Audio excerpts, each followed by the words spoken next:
Fala aí, pessoas bonitas e bonitos de todo o Brasil. Eu não sei porque eu falo assim, mas eu falo assim, o canal é meu, eu falo o que eu quiser. Amém! E... Bem, pessoas, faz tempo, gente, que eu não vim aqui gravar vídeo pra vocês, mas é porque eu tava sem ideia. Só simplesmente por esse fato. Mas agora eu tô aqui de novo, cheio das ideias. E hoje a gente vai gravar uns papos de crente com ele aqui, Jefferson Souza. Ele que já foi líder de célula e hoje é supervisor. O cara é top demais. E a gente vai conversar sobre vários assuntos relevantes para o nosso dia a dia. Então, roda a vinheta e bora pro vídeo! Sou crente e daí? Esse é o meu dia a dia. Grito pra quem quiser. Bora lá então, gente. Pra começar, quem é você? Qual é o seu nome? Apresente-se pro pessoal, porque nem todo mundo te conhece. Verdade. Boa tarde, pessoal. Estou aqui com o Antônio. Para mim é um privilégio muito grande fazer esse vídeo com ele. Para quem não me conhece, meu nome é Jefferson Souza Ferreira. Sou do estado do Pará. Estou aqui em Lucas do Rio Verde há 4 anos. E sou da Igreja do Evangelho Quadrangular. Amém. Glória a Deus. Já quanto tempo foi que tu passou como líder de célula? Depois que a tua célula multiplicou, foi quanto tempo? Aí tá, então houve todo um processo, não falei, me desviei, fui pra célula. Aí porque célula ela tem um período, entendeu, de ganhar, consolidar, discipular e enviar. E eu passei em todos esses estágios, em todo esse período. Chegou o momento que o meu líder me enviou para liderar uma célula, para coordenar uma célula, para estar auxiliando, cuidando de pessoas. E eu fiquei liderando célula, Antônio, quase dois anos e meio.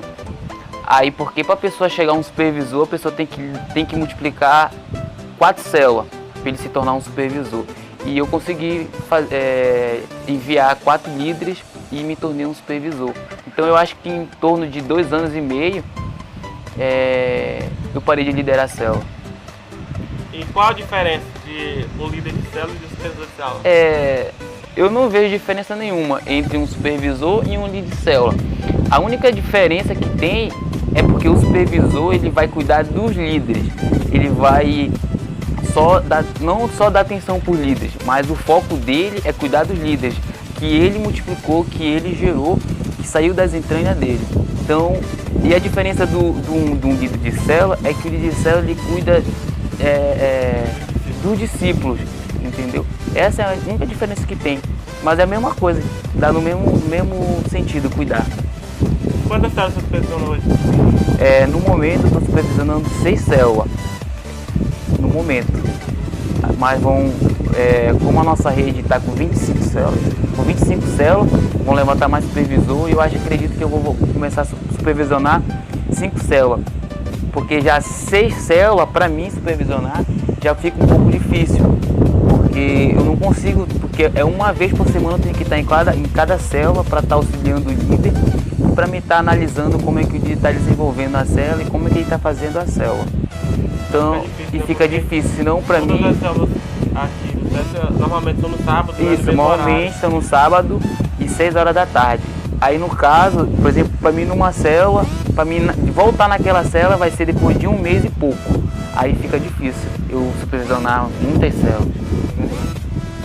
Você gosta de fazer isso? Sim, sou apaixonadíssimo pelo reino de Deus, porque se eu não gostasse de fazer isso, não estaria fazendo, porque sem amor a gente não vamos fazer nada, entendeu?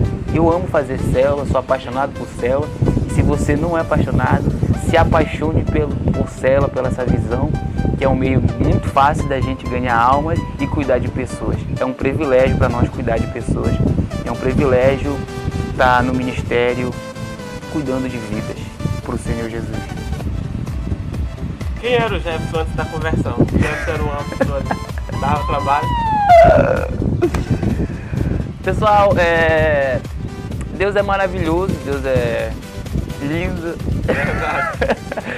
E quem me vê como supervisor de célula pensa que eu fui um jovem e sempre fui evangélico.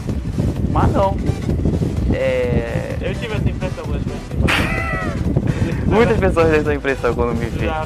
Aí quando começam a me conhecer e eu começo a revelar algumas coisas da minha vida, e a pessoa fala, nossa, Jefferson, eu fazia isso, eu não acredito. Sério, fazia. Eu bebia, ia pra festa, tinha várias amizades mudando, ainda tenho, mas só não faço o que eles faziam, como eu fazia junto com eles antigamente. Mas eu gostava muito de festa. Até do Pará, nação paraense, eu gostava muito de melody, gostava muito de brega, entendeu? Só não gostava, não tem nada a ver com quem gosta, por exemplo, tem gente que gosta muito de reggae, de rock, desses coisas, de funk, e eu já não gostava. Meu negócio era muito mesmo brega e melody. Isso que eu gostava bastante, e festa, eu gostava de beber muito vinho. Sério, vinho. E eu não sei, não que eu não bebia cerveja, que tinha Serpa, tinha Brahma, tinha Skol, tinha Ski. Não conheço aqui também. E eu gostava muito de vinho, só gostava de beber vinho. Porque o interessante do vinho, eu gostava de beber dele bem geladinho. Quando a gente derramava no copo, fazia aquela neve, entendeu? E era aquilo que eu gostava. E eu bebia muito vinho. Eu não conheço essa história, nunca bebi vinho, nunca bebi cerveja. Eu acho que já era pra te estar no céu já.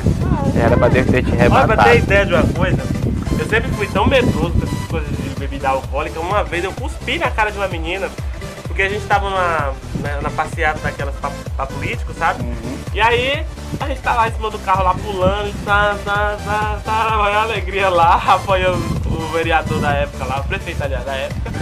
E aí eu tava morrendo de sede, e lá está distribuindo água e tal, mas a menina tinha comprado água no posto, entendeu? Eu tinha bebido água antes de outras pessoas e não tinha dado em nada. Aí eu peguei e vi a menina, era minha amiga, pedi um pouco de água pra ela, e ela pegou e me deu água. Só que a água dela, gente pobre é um problema. No teu caso, pobre. A água dela era água com gás, eu não conhecia água com gás. Sabia que tinha isso. E a menina me deu a água, e eu botei água na minha boca, que eu vi. Deixa eu te perguntar, de onde é que tu é mesmo? Ah, seu palhaço. Eu sou de Tucumã. Não tem no mapa isso. Ah, aqui não tem? Não tem no mapa. Para. E aí a menina foi me dar aquela água e eu peguei, bebi água, botei água na minha boca e eu vi que a água estava estranha, eu peguei cuspi na cara dela, quase bateu, isso muito caminhão, e a menina, graçosa. Porque eu não tinha medo. Morria de pavor desse negócio de bebida alcoólica. Tá, medo de quê? Medo de ficar porre? Não, Jefferson. Assim, porque diferente de você, eu nasci no berço evangélico. Eu fui criado... Santão, tá. Não, para. Eu fui criado direcionado, assim. Não que, assim, tipo, depois, nesse tempo em si, a minha família... Assim, eu nasci no berço evangélico, mas teve um período que toda a minha família desviou. Sim. Todo mundo da minha casa desviou. A minha família era toda crente, tudo desviou. Tá. E nesse tempo em si, eu tava no... Junto com... Não é que desviaram em si. Eu, no caso, eu não me considero que eu desviei. Simplesmente a minha mãe parou de ir pra igreja, meu pai também, eu era pequeno, também parei de ir pra igreja. Entendeu? E tipo assim, eu entendia que beber não fazia bem, eu entendia que fumar não fazia bem. Porque eu vi o pastor pregando e tal. Não que eu tivesse direcionamento e tal. Minha mãe já tava bebendo, meu pai já tava bebendo, meus irmãos alguns já estavam bebendo, mas eu não queria... Só tu permaneceu firme e forte. Eu não queria seguir naquele caminho. E aí eu peguei e cuspi na cara da menina, porque eu tinha assim, certo? Não, Eu sei. Preocupação não, sei que tu Também glória a Deus pela tua vida, por isso que tu tinha medo da cachaça. Não era o meu caso, eu gostava. Pois é, tu gostava. E tu veio se converter aqui no Cruzeiro Verde? Não. Como eu falei, do Pará eu já conheci o Evangelho. Uhum. Mas só que eu não permanecia firme dentro do Evangelho. No caso em Jesus, eu não permanecia firme. Então, eu vou revelar uma coisa aqui. Quando chegava no período de julho, eu sempre me desviava. Era só chegar julho, que eu viajava para casa dos meus avós, pro interior, pro sítio. Chegava lá, moleque, caía na bagaceira com os caras. Fazia amizade nova, e só era amizade do mundo, mundana e tal. E sabe quando a gente é adolescente, né? Conhece várias meninas e cai bem do cabeção e tal. Eu ia pra lá e me desviava. Quando eu vim pra cá, pra Lucas, eu tava na igreja, mas não era considerado discípulo de Jesus. Porque quando a gente é discípulo, a gente segue Jesus e imita ele. Amém? Então, chegando aqui, eu passei um período desviado e me converti aqui, na igreja do Evangelho Quadrangular, através da vida do irmão Marcos, que é o nosso líder, que é o nosso supervisor, e pela vida do pastor Kelly, que é um grande homem de Deus e uma referência nessa cidade.